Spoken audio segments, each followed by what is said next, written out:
The first workers' compensation laws were passed in 1914, and they were passed as social legislation because before that time, when somebody got hurt on the job, their only recourse was to sue their employer for damages. And the court system didn't work any faster in 1914 or before 1914 than it did today, and so workers had no way to support their families while that litigation was going on. So states began to pass these laws. Maryland was actually one of the first states to do so. They passed their law in 1914.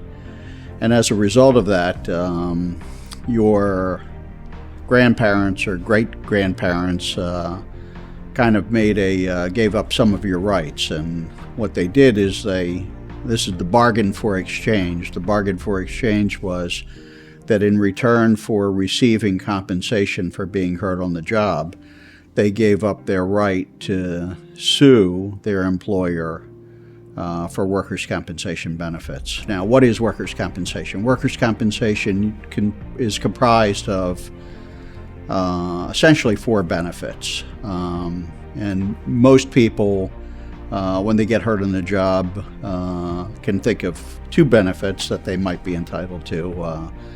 There's a benefit to replace their lost wages, and generally speaking, those benefits are paid at 2/3 of their average weekly wage. Now, their average weekly wage is actually, all the states cap the average weekly wage, and usually it's based on the state's average weekly wage. So I think in Maryland these days that number is somewhere around $1,000 a week. So if you're a really high wage earner, we represent some professional football players who may make substantially more than $1,000 a week.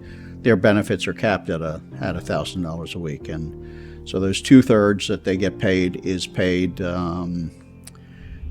a non-taxable benefit, so it's actually worth a little more than that, and it comes close to duplicating what they would get in their wages. So that's benefit number 1.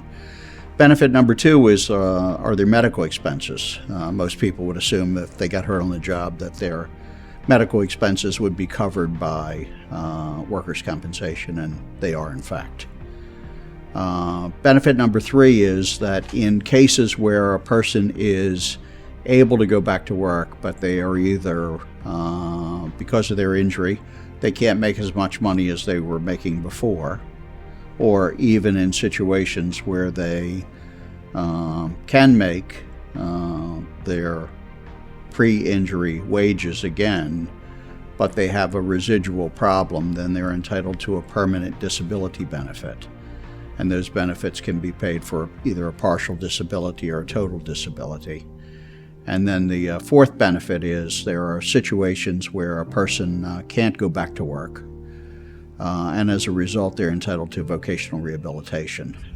Now, in workers' compensation, usually that vocational rehabilitation is provided in the most cost-efficient way for the insurance company. And so what that usually means is that they will hire a vocational counselor who will take into consideration the person's age, education, and work experience, and try to find another job that is within their limitations for them to do. So that's workers' compensation.